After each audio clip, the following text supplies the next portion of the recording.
সুপ্রিয় দর্শক, আসসালামু আলাইকুম। আজ আমি রান্না করব গরুর গোশত দিয়ে কাচ্চি বিরিয়ানি। চলুন তাহলে শুরু করা যাক আমাদের আজকের ভিডিও। প্রথমে আমি পেঁয়াজগুলি কুচি করে ভালো করে পেঁয়াজগুলি ব্রাস্তা করে নেব। কাচ্চি বিরিয়ানির স্বাদ এবং ঘ্রাণের জন্য পেঁয়াজ ব্রেস্তাটা সবচাইতে বেশি গুরুত্বপূর্ণ, আর তাই পেঁয়াজ ব্রেস্তাটা পরিমাণে একটু বেশি নিতে হইবে। আমার পেঁয়াজ ব্রেস্তা করা শেষ, এখন তেলটা ঝরিয়ে নেব। এরপর আমি শুরু করব আলু ভাজা।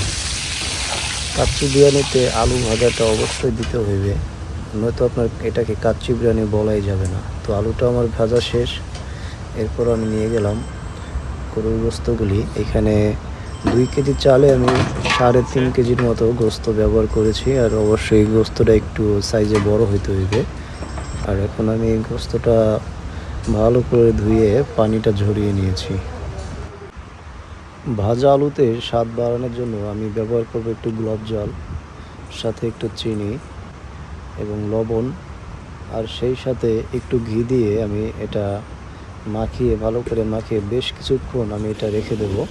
আর এতে আলুর ঘ্রাণ এবং খাবার সময় স্বাদটা খুব ভালো লাগবে, খুবই টেস্ট বাড়ায়। তাই আমি সব কিছু একসঙ্গে মাখিয়ে কিছুক্ষণের জন্য রেখে দেব। বিরিয়ানিতে আমি মশলার জন্য ব্যবহার করব রাঁধুনির কাচ্চি বিরিয়ানির রেডিমেড মশলাটা। তো এরপর আমি পেঁয়াজ বেস্তাগুলি ভেজে নিয়েছিলাম, যেটার 4 ভাগের 3 ভাগই আমি গোস্তের মধ্যে দিয়ে দিব, আর 1 ভাগ রেখে দেব আমি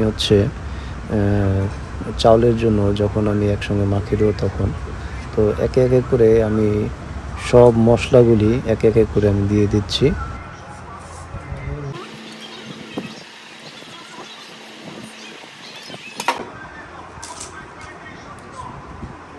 কাচ্চি বিরিয়ানির 1 প্যাকেটের ভিতর 2টা প্যাকেট থাকে। একটা হচ্ছে গোস্তেতে দেওয়ার জন্য, আর আরেকটা হচ্ছে চালের জন্য, যখন চালটা সিদ্ধ করা হয়। তো অবশ্যই একটা দিবেন হচ্ছে চালের জন্য, আর একটা গোস্তেতে ব্যবহার করবেন। তাই আমি এখানে 3.5 কেজিতে 2টা মশলা ব্যবহার করছি।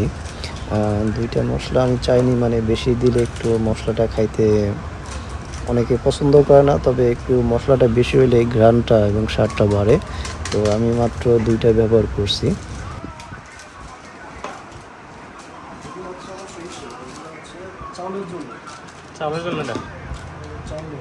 মাংসটা যেন খুব তাড়াতাড়ি সিদ্ধ হয়ে যায়, তার জন্য অবশ্যই জয়ফল ব্যবহার করতে হবে। চাইলে আপনি পেঁপে বাটাও ব্যবহার করতে পারেন।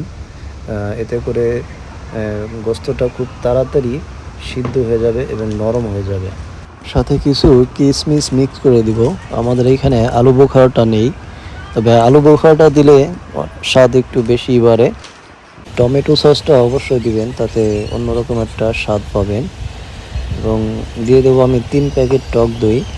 টক দইয়ের পরিমাণটা একটু বেশি দেব, পরিমাণে প্রায় 300 থেকে 350 গ্রাম এমনটা হইতে পারে।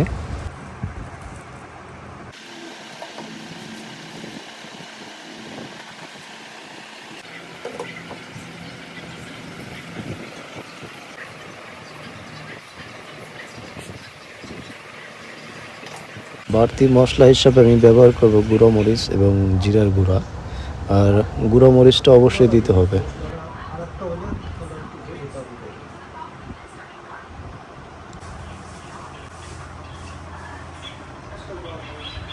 এখন আমি কিছু কাঁচামরিচ আস্ত দেবো, এবং কিছু কাঁচামরিচ আমি ভেঙে 2-3 টুকরা করে দেব। আর সেই সাথে দিয়ে দেব পেঁয়াজ বেরেস্তা করার সাথে যে তেলটা ছিল, ওই তেলটা অবশ্যই ওই তেলটাই ব্যবহার করবেন। পেঁয়াজ বেরেস্তার সময় একটু তেলটা বাড়তি দিয়ে করবেন, যেন সেই তেলটাই গোস্ততে ব্যবহার করা যায়, যেন বাড়তি কোনো তেল ব্যবহার করতে না হয়। কারণ এই পেঁয়াজ বেরেস্তার তেলটার যে স্বাদ এবং ঘ্রাণ অত্যন্ত সুন্দর, এটা আপনার গোস্ততে ঘ্রাণ এবং স্বাদ দুইটাই বাড়াবে। তেল দেওয়ার মাঝেই আমি ব্যবহার করেছিলাম বাদাম বাটা 2 প্রকার, যেটা আগে থেকে ভালো করে বেটে এবং পানি দিয়ে দুধের মতো মিক্স করে নিয়েছি। এরপর আমি সব মশলা একসাথে করে মিনিমাম 5 থেকে 7 মিনিট এইভাবেই আপনার মাখাইতেই হবে। যতটা মাখাইবেন ততটা মশলাটা ভিতরে ঢুকবে এবং সাথে চিনি দিতে হবে এবং গোলাপ জলটা দিতে হবে। তারপর হচ্ছে আদা বাটা, সবগুলোই আপনার উপাদান একসঙ্গে দিয়ে খুব ভালোভাবে প্রায় 5-7 মিনিট বা 10 মিনিট একভাবে এইভাবে মাখাইতে হইবে। যতটা মাখাবেন মশলাটা ততটা ভিতরে ঢুকবে এবং ততটা স্বাদ বাড়বে। এবং এক সময় এটা মাখিয়ে কমপক্ষে 1 ঘন্টা ম্যারিনেট করে রাখতে হইবে। এখন আমার ম্যারিনেট করা শেষ। এখন এইভাবে 1 ঘন্টা ঢেকে রাখবো। আর এরই মাঝে আমি চাউল সিদ্ধ বা চাউলের অন্য কাজগুলি করে ফেলব। এখন আমি হাই হিটে পানিটা ফুটিয়ে নেব। আর মশলা হচ্ছে দ্বিতীয় যে প্যাকেটটা ছিল সেই প্যাকেটের মশলাটা আমি চালের জন্য ব্যবহার করব। এখন আমি সব মশলাগুলি পানিতে দেব আর পানিটা ফুটিয়ে নেব।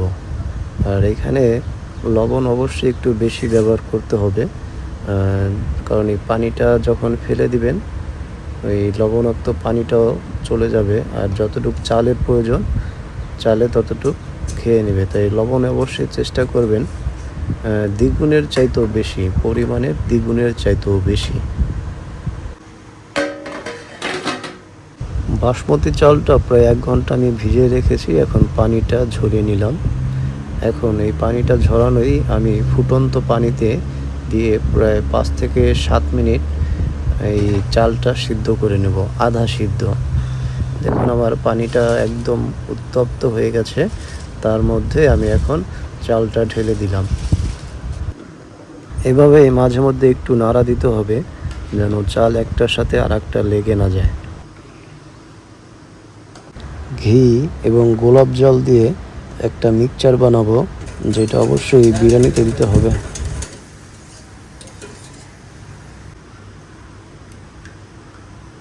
এখন আমি ঘি দিয়ে দিলাম। এখন এই গোলাপ জলটা দিব।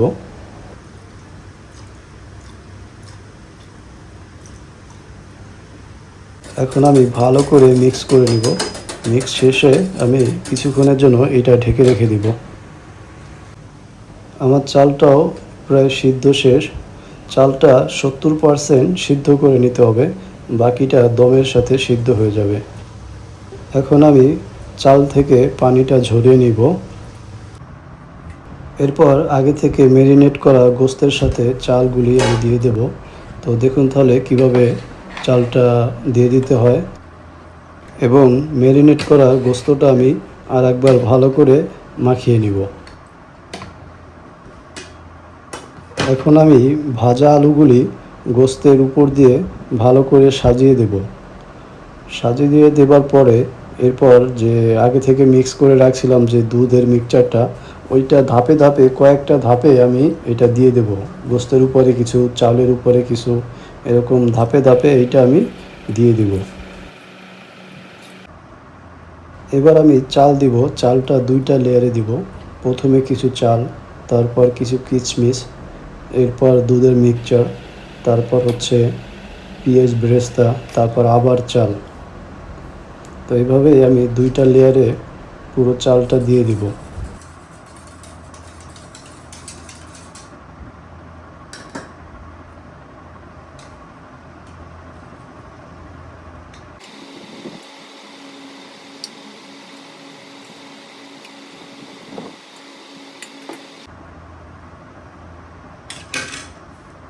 পেঁয়াজ বেরেস্তা করার অর্ধেকটা প্রথম লেয়ারে দেব।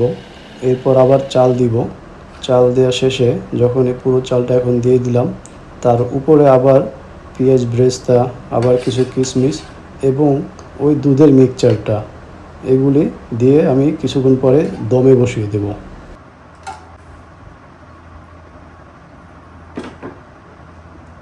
এখন আমি চালের উপরে সব জায়গায় ঘুরিয়ে ঘুরিয়ে ঘি ঢেলে দিব। দেখুন এইভাবে সব জায়গায় ঘি দিতে হয়। আর আমাদের কাচ্চি বিরিয়ানির অনেক উপকরণই নেই, তাই অনেক উপকরণই এইখানে পাওয়া যায় না, অনেক কিছুই দেওয়া হয় নাই। যা আমার হাতের কাছে যেগুলো পাইছি সেগুলো দিয়েই কাচ্চি বিরিয়ানিটা করছি। তারপরও আশা করি খুব মজা হবে, স্বাদ আসবে। আগে থেকে যে আটাটা আমি গুলিয়ে রাখছিলাম, সেই আটার খামি থেকে ঢাকনাটার উল্টো পাশে যেটা ভিতরে সাইড থাকবে সেইখানে ভালো করে লাগিয়ে নিব যাতে কোনো রকম হাওয়া না বের হয়। এরপর আমি খুব ভালোভাবে এটা লাগিয়ে দিতে হবে এবং খুব ভালোভাবে যাইতে যাইতে কোথাও যেন একটুখানিকও ফাঁকা না থাকে, কোনোভাবে যেন দম না বের হয়, সেইভাবে এটা দিতে হবে।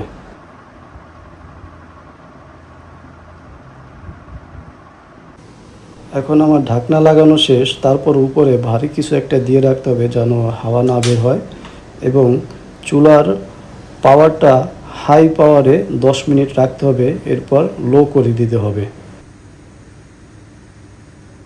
চুলার আগুনের তাপটা যেন সরাসরি পাতিলে না লাগে তাই এভাবে একটা মোটা তাওয়া দিতে হবে। আমার তাওয়াটা একটু পাতলা তাই উপরে আরেকটা বাটি রাখছি, বাটিতে কিছু পানি রাখছি।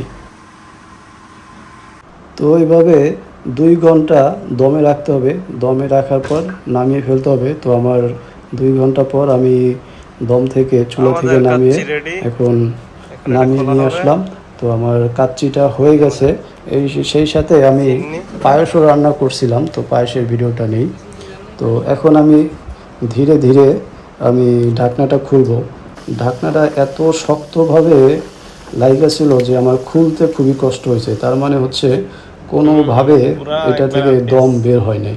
তো দেখুন যে ঢাকনাটা এমনভাবে লাগছে যে ঢাকনাটা আমি খুলতে পারতেছিলাম না, যে ঢাকনাটা টান দেওয়ার সাথে সাথে যে ওইখান দিয়ে বাঁকা হয়ে গেছে, কিন্তু তারপর ঢাকনাটা খুলতে পারতেছিলাম না।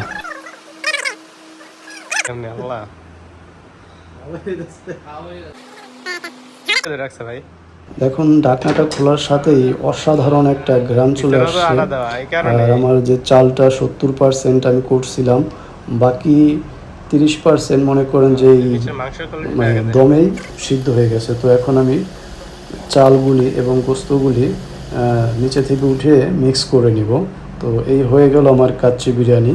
তো যদি ভিডিওটা ভালো লাগে অবশ্যই একটা লাইক কমেন্ট শেয়ার করবেন। আর যারা আমরা বিদেশে আছি তাদের জন্য সবাই দোয়া করবেন।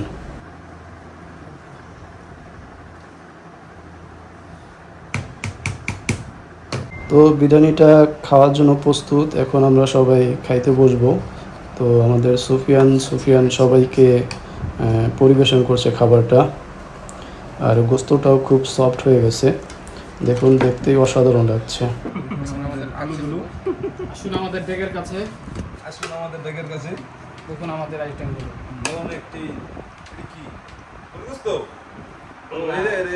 আমরা খাবো বিশাল বিশাল সাইজের গোস্ত। এই যে হাঁসের গোস্ত না মুরগি ইয়ের গোস্ত, খাসি এটা রুমিন ফারানা হাঁসের গোস্ত দিছে রে কাম রে দিছে ছাত্রয়া দিছেন তুমি না কি দিছে? ঠিক আছে রেডি হাঁসের কোন ক্ষয়ক্ষতি হলে ডাইরেক্ট মামলা করে দিব। এটা হাঁসের গোস্ত দাম দিছে শেষ